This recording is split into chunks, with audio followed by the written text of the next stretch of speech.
Bonsoir à vous tous, gilets jaunes. Ce message s'adresse à vous, gilets jaunes de France principalement, et indirectement gilets jaunes de toute l'Europe.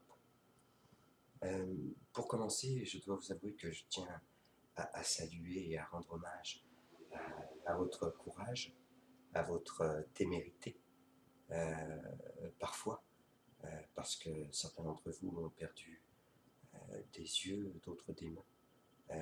J'ai trouvé cela très triste de voir toute cette violence. Euh, je salue le sacrifice que vous faites, le temps que vous mettez pour défendre la cause de la justice, des droits de l'homme et de la planète, et je me joins à vous pour cela aujourd'hui, même si je suis un peu loin, je suis de tout cœur avec vous. C'est d'ailleurs ce qui vous démarque du peuple en France en ce moment, c'est que vous savez faire preuve d'audace et que vous faites partie de ceux qui s'engagent et qui sont prêts à rentrer dans l'action. Euh, Cependant, voyez-vous, il y a quelque chose qui nous dérange un petit peu, je dois admettre, dans ce mouvement. Euh, c'est que consciemment, je m'adresse à des personnes qui portent des gilets jaunes. Quant à mon inconscient, et ça c'est le mécanisme de l'inconscient, qui est encore difficile à comprendre aujourd'hui, je m'adresse à des vêtements de couleur jaune. Vous êtes devenu un sous-groupe dans un groupe. Et voyez-vous, c'est un petit peu, entre guillemets, un langage d'initié, mais c'est un petit peu le jeu de la vipère, de diviser pour mieux régner. J'ai été attristé de vous voir jeter des pavés sur la police, car j'ai une grande compassion pour les forces de l'ordre. Pardonnez-leur car ils ne savent pas ce qu'ils font. Mais comme je l'ai dit dans une vidéo précédente, parfois le fait de porter certains mandats nous aveugle et ne nous donne pas le droit à la réflexion. Que celui qui n'a jamais péché jette le premier pavé, c'est la première des choses que je vous dirais. Euh, si vous voulez, nous entrons actuellement dans un nouvel ère de changement. Et je pense qu'il serait souhaitable que nous changions les paradigmes. Depuis aujourd'hui, le 14 juillet, nous fêtons la Révolution française. Pour moi, ce n'est pas un jour de fête, car la pauvreté et la misère sociale ont encore été exploitées, à qui on a donné des armes, je parle des bourgeois, pour renverser la monarchie, car le monarque dérangeait ceux qui voulaient faire du profit sans limite. Par conséquent, étant devenu un sous-groupe, quand je vous vois vous battre contre vos frères et vos sœurs policiers, je me rends compte que la vipère a réussi quelque peu son jeu, à vous monter et à vous diviser les uns contre les autres. Il n'y a pas de méchants et de gentils, il n'y a que des mandats et des gens dans la misère sociale.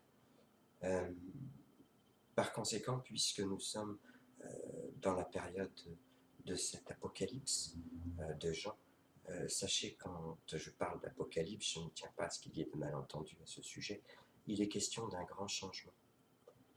Pour obtenir ce changement, nous devons tous y contribuer.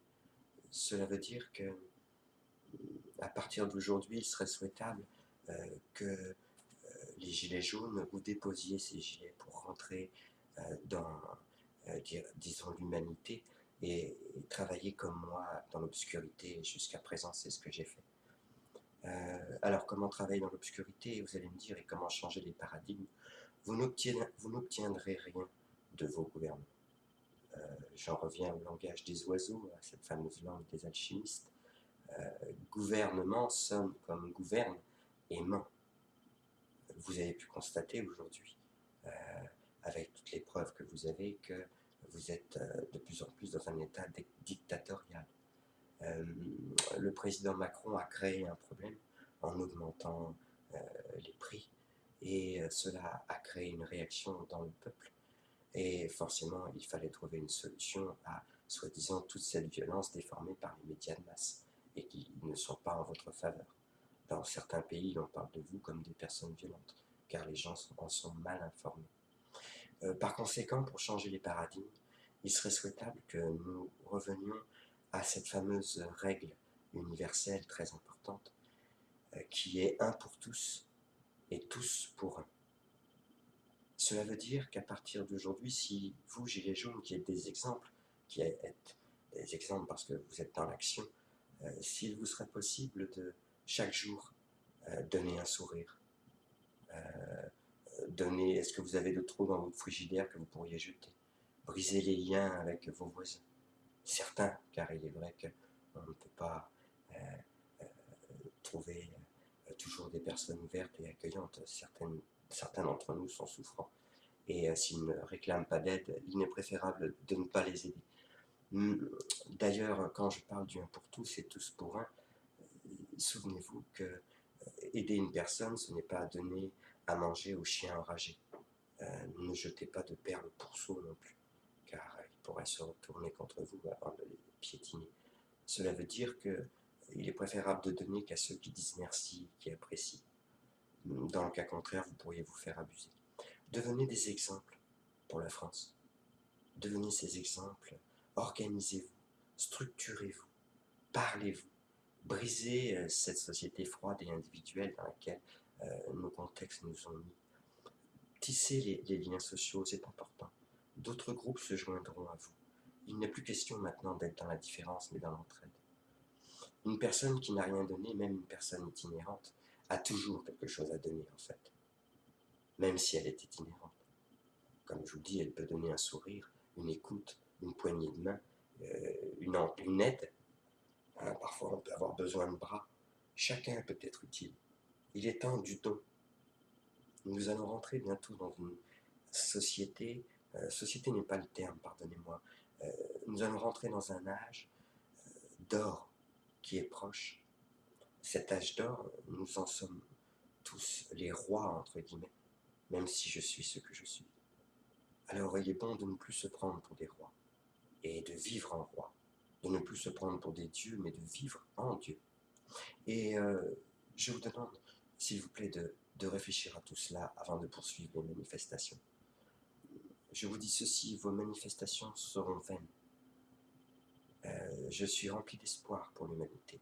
Cependant, il est important de changer les paradigmes, vraiment.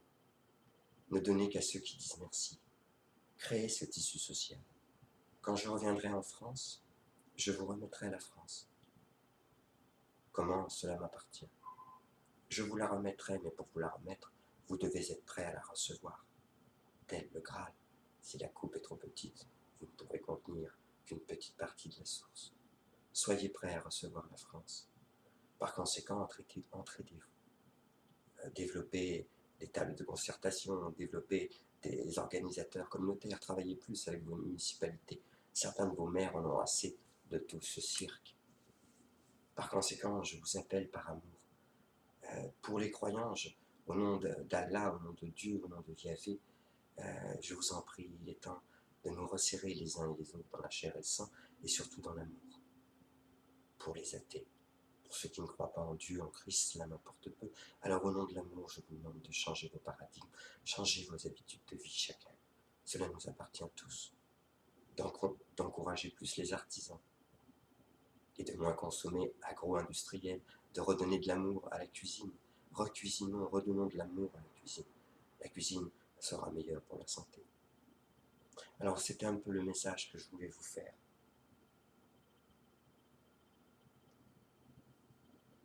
Il est important que vous ne soyez plus dans un sous-groupe et que vous reveniez en groupe de l'humanité. Mon seul groupe, c'est l'humanité. Je vous ai averti. Selon les chapeaux que nous pouvons porter, nous pouvons nous écarter de notre essentiel. Il est temps de changer les paradigmes. Plus de violence. Si vous utilisez la violence, si vous croyez qu'une révolution française serait nécessaire à nouveau ou un mai 68, vous vous trompez, je vous le dis. Réfléchissez bien à cela. Celui qui sème le vent récoltera la tempête. C'est un principe de mon père. Et il est réel, mesurable et quantifiable. Ne tombez plus dans le piège de la violence. Manifestez, vous n'êtes pas dans l'action. Vous marchez dans la rue. Maintenant, c'est tous les jours. Un petit geste, un deuxième, un troisième, un cinquième, un dixième, dépendamment de vous. Bientôt, d'autres groupes se joindront à vous. Il est temps de s'unir. Je vous en prie, réfléchissez à ce que je vous dis, car je ne puis m'imposer à vos consciences. Vous bénéficiez tous du libre arbitre. Je souhaite que ce message, vous puissiez tous l'entendre. Revenez dans le groupe de l'humanité. Revenez des héros dans l'obscurité. protégerez vos vies. Et en même temps, vous ne serez pas connu de vos élites qui aiment bien avoir et connaître l'identité de tous ceux qui perturbent la bonne quiétude de ceux qui s'enrichissent. Je vous en prie, je compte sur vous tous. Je souhaite sincèrement que vous changiez. Il est temps maintenant que chaque jour vous fassiez quelque chose. Mettez en place des jardins communautaires. Il est vraiment important que vous commenciez à développer cette entraide, car bientôt un virage devra être pris par l'humanité. Et cela va dépendre de vous aujourd'hui. Quant à savoir si ce virage vous allez le prendre à l'équerre à 90 degrés, ce que je ne vous souhaite pas. Ou alors un virage en douceur. Pour le prendre en douceur, c'est maintenant qu'il faut commencer à changer. Je compte sur vous, bon nombre d'entre vous ont commencé à changer. Vous avez tous des dons, mettez-les au profit de l'humanité. Je vous aime. J'espère avoir été suffisamment clair. Et je vous souhaite une bonne réflexion là-dessus. Ne tombez plus dans la violence et aimez les forces de police. Bientôt elles vous rejoindront, je vous le dis. C'est la raison pour laquelle bon nombre d'entre eux se suicident, car ils agissent contre nature, de par leur propre mandat. Voyez que le contre-nature n'est pas forcément associable à des personnes dites lesbiennes, homosexuelles ou bisexuelles. Je clarifierai ça un peu plus tard. Je vous aime tous et toutes, et je prie pour que vous entendiez ce message, car mon cœur a saigné et a pleuré lorsque j'ai vu toute cette violence. J'ai tout quitté pour me promener en France en 2016, dans la rue en pèlerinage. Je voulais voir jusqu'où était la rigidité de l'état d'urgence. Plus vous manifesterez, plus vous irez contre vos élites, plus l'étau se resserrera. Je vous le dis, je vous aurai averti. Si vous voulez que je vous remette la France dans quelques années, lorsque j'aurai parachevé ma mission en terre promise, alors vous devrez être prêt à la recevoir. Il est donc temps de vous parler plus au-delà de vos différences. Je vous aime. Il est temps que l'humanité rentre dans une forme de maturité et quitte son adolescence. Je souhaite pouvoir compter sur le discernement de chacun d'entre vous. Je prie, je vous aime.